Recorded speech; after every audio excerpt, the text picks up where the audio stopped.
Hello and welcome.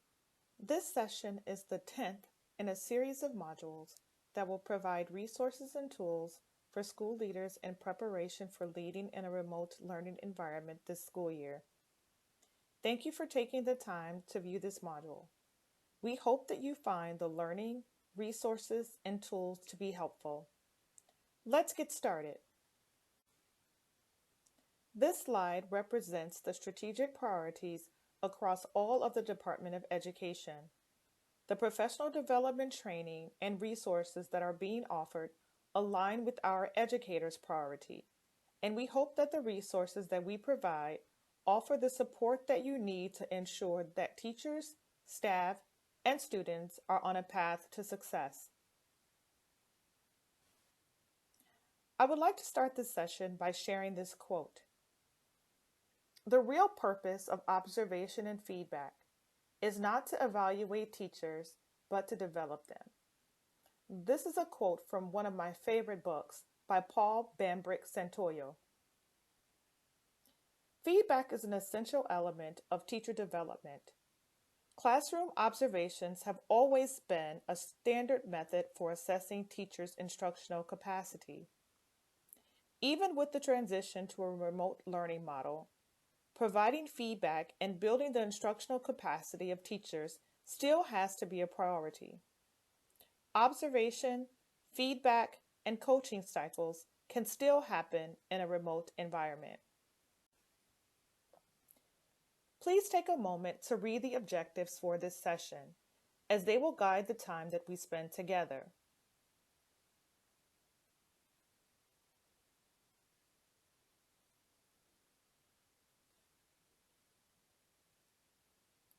Now let's take a moment to review our agenda for today's session.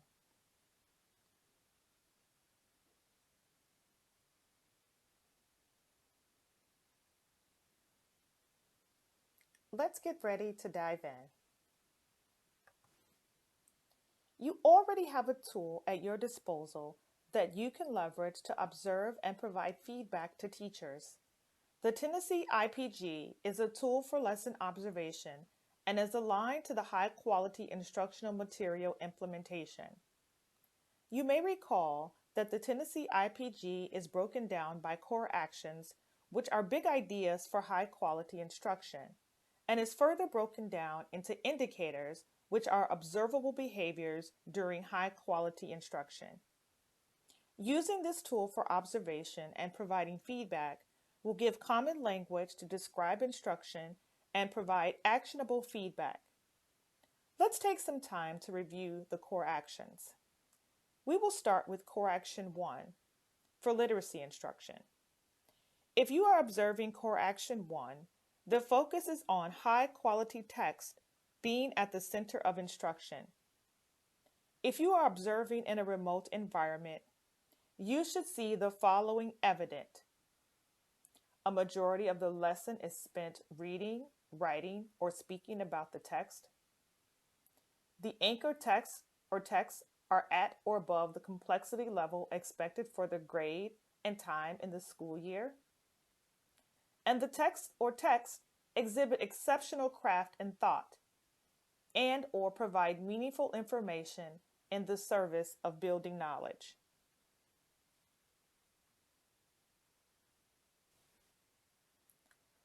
Let's look at core action 2. If you are observing core action 2, the focus is on effective use of questions and tasks. If you are observing core action 2 in a remote environment, you should see the following actions evident. Questions and tasks address the text by attending to its particular qualitative features, its meaning and purpose, and or language, structures, and knowledge demands. The questions and tasks require students to use evidence from the text to demonstrate understanding and to support their ideas about the text. Questions and tasks attend to the words, phrases, and sentences within the text. Questions and tasks are sequenced to build knowledge by guiding students to delve deeper into text and graphics.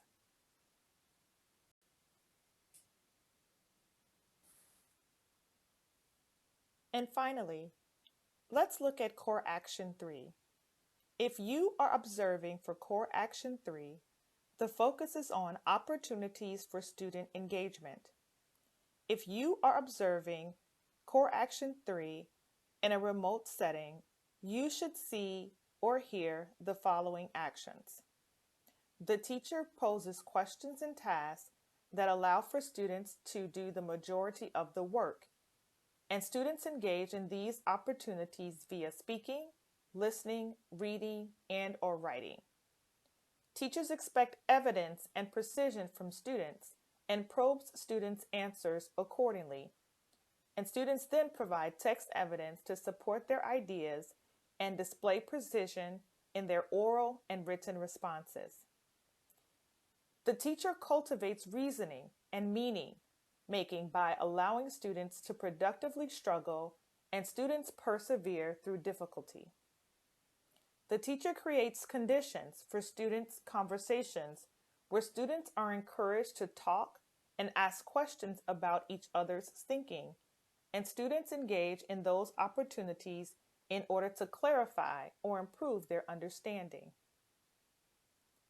You should also see teachers deliberately check for understanding throughout the lesson and adapt the lesson according to the student understanding. And students refine their written and or oral responses if that's appropriate.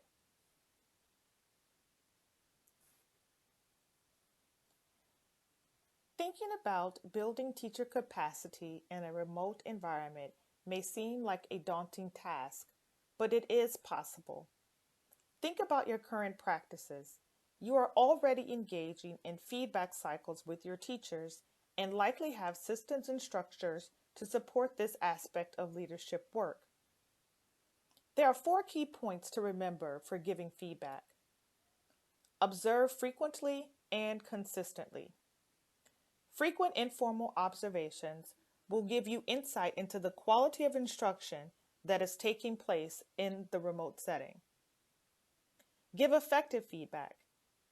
This is where you can leverage the language from the core action indicators to provide actionable feedback to teachers that is grounded in evidence from your observation. In the remote setting, you should probably just focus on one core action at a time. Identify key action steps. Shifting to remote learning is new, so focus on 1 or 2 key elements of performance that will enable teachers to make changes in practice in a relatively short amount of time. Most importantly, monitor and follow up. What will your system for ensuring that feedback is acted upon and that you are able to keep track of improvement in practice over time? In the general sense, feedback offers us information about how we are doing in our efforts to reach a goal. Feedback should have the same purpose as it relates to teacher development. It is not advice, it should not be evaluative, and it should not be judgmental. The goal is growth. There's a lot of research on best practices for feedback to teachers, and you likely already espouse to your own best practices. But let's examine a few here now to determine their relevance in a remote setting. Feedback should be tangible and transparent. Observation, notes, and data should not be a secret, and it should be readily shared with teachers.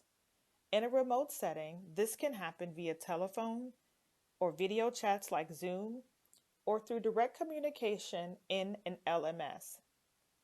It should be actionable. Feedback should be concrete and supported by observational data. It should be specific and personalized. You want to focus on 1 or 2 key elements of performance. When Paul Bambrick Centoio talks about actionable feedback in his book Leverage Leadership 2.0, he refers to highest leverage. Will this feedback help the teacher to develop quickly and effectively? Measurable.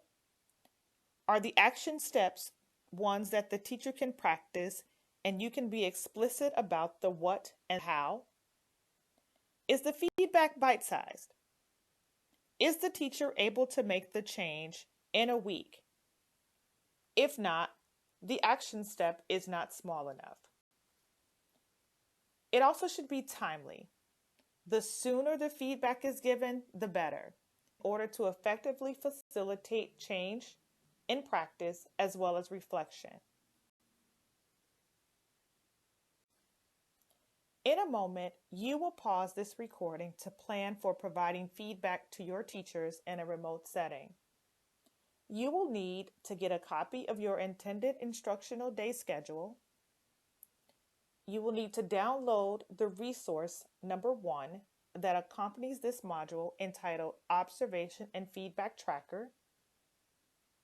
You're going to use your intended instructional day schedule and consider the method of instructional delivery that is going to be used to identify opportunities for you to observe remote instruction.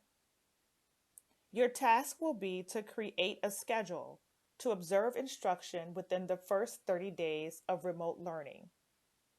Getting a sense of teacher practice and student engagement will help you to mitigate any challenges and ensure successful implementation of remote learning.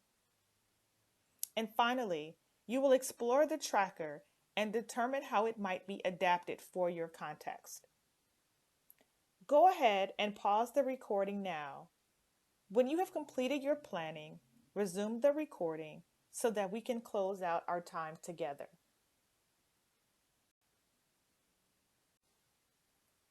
As we close our time together, let's revisit the objectives for this session. We explored observation and feedback as a tool to improve teacher practice, and you created a plan for observation and feedback in a remote setting.